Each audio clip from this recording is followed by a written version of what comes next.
So now we're going to get into the training method. In the end, others can know your game model or principles.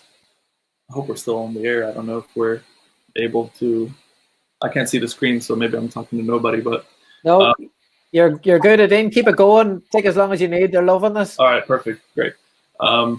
So in the end, others can know your game model, principles, and training idea, but without a detailed understanding of how to make it actionable in a game at the highest level successfully, it's superficial knowledge. So what that means is we know, based on our analysis and the behind-the-scenes things that we receive from these different clubs, we know they share their game model. We're able to deduce their game model. They share the principles of play. Barcelona gives presentations where they just share the principles, their game models. They don't have any secrets. Their training ideas, how they train it.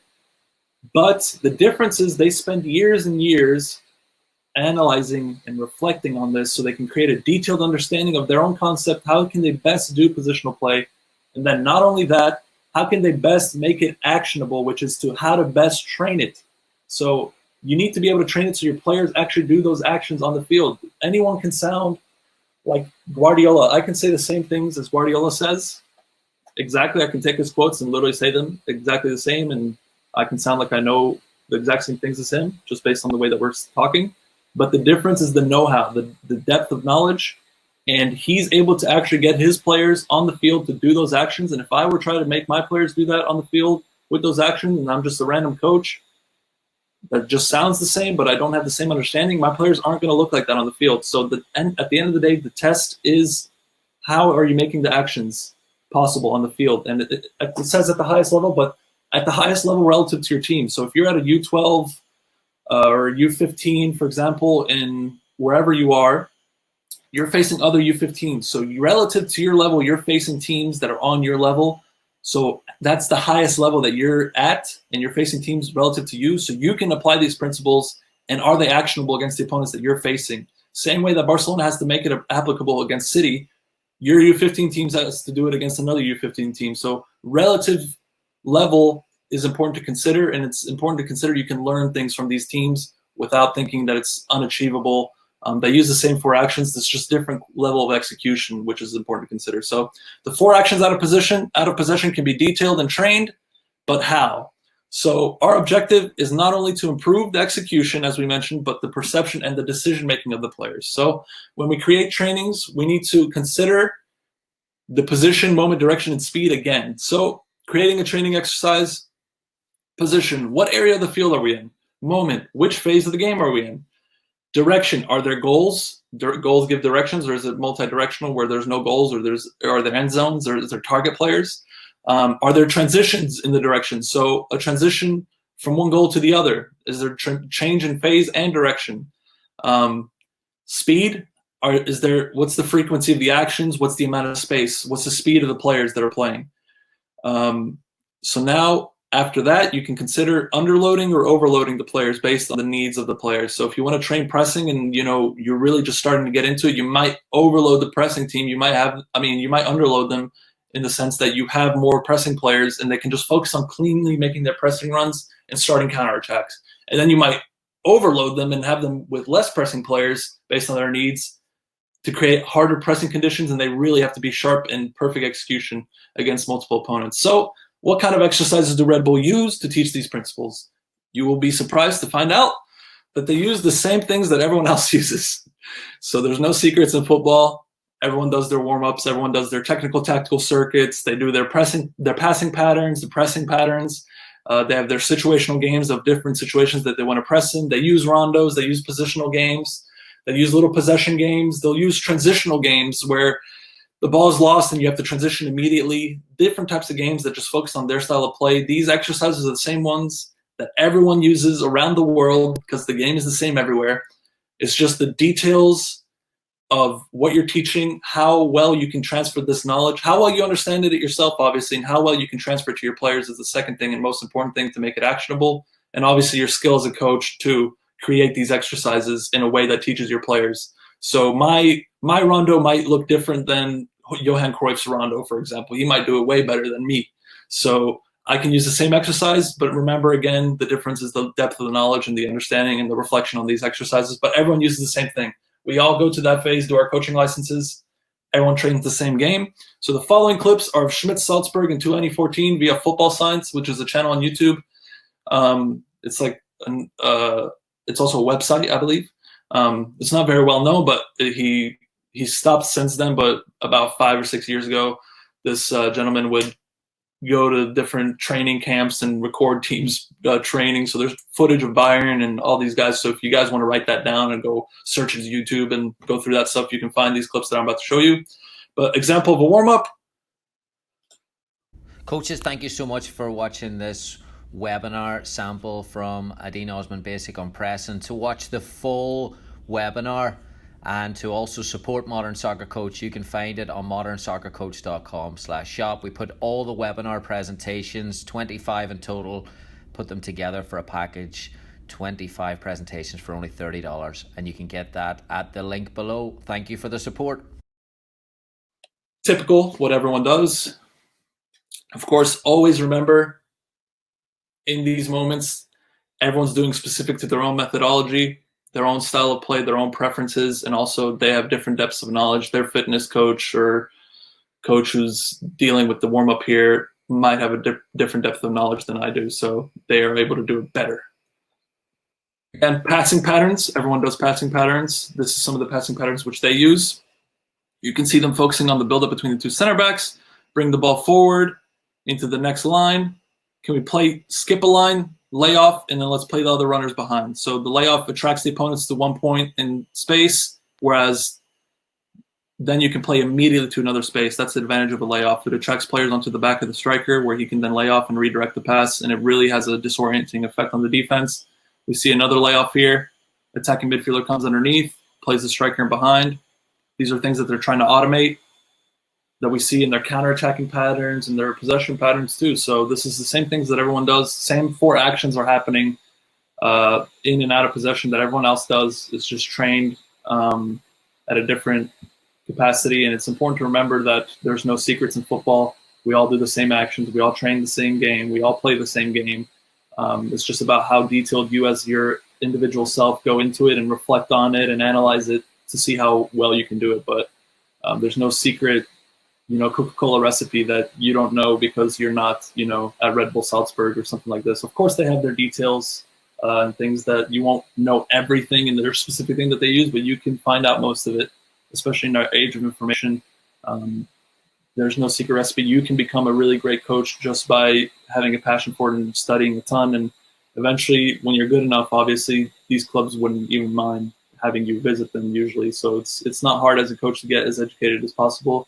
And there's no secret, so everyone's capable of doing well at these things. Now we have situational games, as I mentioned. This is a small game. It's a 1v1. He gets scored on there. Coach is probably annoyed because the drill's not happening how he wants it to happen. Let's restart, boys. Here we go. Goalkeeper's going to save this one. Perfect. Now we transition. So this is a very small game. That's Sadio Mane who just sprinted past that player, so it's very hard to defend him one-on-one. This is just a very small situation, so individual transition. So can you react immediately, and how can you control a person that has that advantage over you in terms of speed and momentum because they're countering you and you just finished having the attention to attack and now you have to switch quickly to defending. You're out of position slightly. So it's an individual small game of a situation for just an individual player. Then you have situational games where they're larger. So build up past the one striker. We play into this feed of the striker up top, and then a player joins from the side to get a layoff, and then you try to break through. So this is just a situation. Try to score on the keeper there. This is a situation game where there's 2 goals. You're playing football there. The same actions are happening that everyone else uses in football, but there's a certain pattern and situation. It's kind of a transitional situation, trying to break past the 2 strikers, the 2 center backs. You use the striker's layoff to attract the center backs to one point. You lay off to a winger coming inside, and then you try to break through past the 2 sides of the center backs, which is quite realistic based on how they do it. So it's very clear example here that Roger Schmidt was a great trainer where he could take situations that will happen in games and make them very realistic. Rondos, everyone's familiar with rondos. You can see here. Salzburg using the same exercises that most of us use, different quality players, obviously, but same actions, same intentions, same principles that we can find and understand. And it's about the quality of the teaching of the coach. What exercises does he create specifically to these types of exercises, and what's the quality of information that he delivers, and how, which position, which direction, which moment, which speed, which guideline. So these are all important things that make the difference. And then we have a positional rondo, 4v4 plus 3. Just notice there's an intensity in the pressing team, but notice when blue team wins the ball, watch the orange team, how they react. And this is something crucial in the philosophy and how you can see the difference in different clubs. So as we know, they're very intense on their pressing. We know their style of play. Watch orange. That's an insane speed, immediate press, counter press, very aggressive, and unbelievable work from the possessing team to escape out of that. And that's really great practice. Eventually they lose the ball, but that's very great practice of trying to build up. If you're a Red Bull coach, trying to teach your players how to play in possession is a very difficult task, because your team is training against Red Bull, so it's hard to play against that pressing.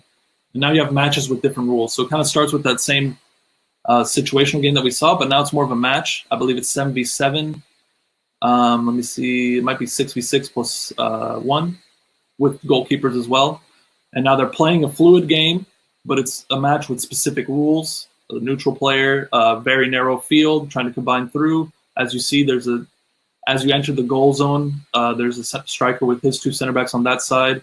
So you can create these little matches and they do it narrow because they want to encourage combinations and intense pressing, and that's just how their shape is. Normally they keep a narrow shape, so they control their training environment to be similar to their playing environment. So finally, we're getting here towards the last 3 slides, I promise. So curriculum for youth coaches. So this is something, if we look at the training method, a lot of youth coaches use a curriculum. At Atlanta United, we use a curriculum. So I'm going to show you a bit of an example of how we use a curriculum. And maybe you can take the game model, the actions, and then the principles of play, the style of play, and how you turn those into guiding guidelines. The 10 points that we talked about, for example, there's more and more detail for those. As you get more detailed in the position, moment, direction, and speed, obviously, but you turn those into usually a curriculum for youth players, because you don't want to only focus on the things that they are bad at. You want to, at least touch on during the season things that they're good at and sharpen those things as well. So that's kind of the argument behind a curriculum for youth coaches. Some may use it, some may not. Some feel the players don't necessarily need to spend time on the things that they're already pretty good at. We need to fix other things. And some may think, I want to be able to touch on different things throughout the season. At Atlanta United, we periodize our principles from the game model in cycles. So our cycles are about 5 to 6 weeks in the season. We spend 1 to 2 weeks on the principles in each third of the field. So defensive third is going to spend 1 to 2 weeks. Midfield third, 1 to 2 weeks. Attacking third, 1 to 2 weeks. And that's a single cycle. And then we go through, obviously, the season's more than 6 weeks. So you repeat the cycle and touch on those things again and again. And each week itself is separated into different session types at Atlanta United's academy. This is something that Tony Adin, our director, he sort of developed this academy and our procedures and things like that, along with Matt Lowry, our academy manager. But they've done a really great job. Working under Tony's a great experience for me, and I enjoy doing it a lot. The way that they've built this academy is an enjoyable thing to take part in, and you can see here they build how they kind of build their week in different session types. I'm about to show you a cycle as an example. We have flex sessions, which is sort of up to the coach based on the weekend. Principal sessions, which is touching on those 1 to 2 week, the principles that you focus on for that 1 to 2 weeks.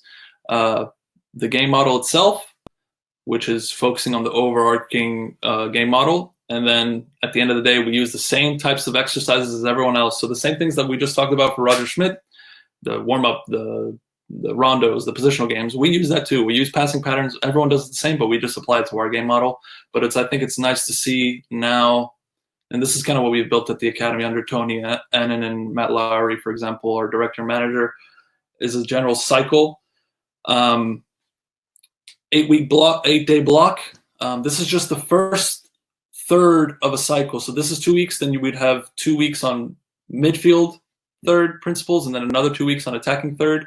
and just touching on the different principles in our game model. But for Red Bull Salzburg, for example, the principles that we went over and the details of those principles, you could fit those types of things into here as well. If you're a type of coach who really admires them and you analyze them like crazy and you find all the information, you contact their coaches, you discuss with them, you learn the kind of insider information, things that might not be shared to the public.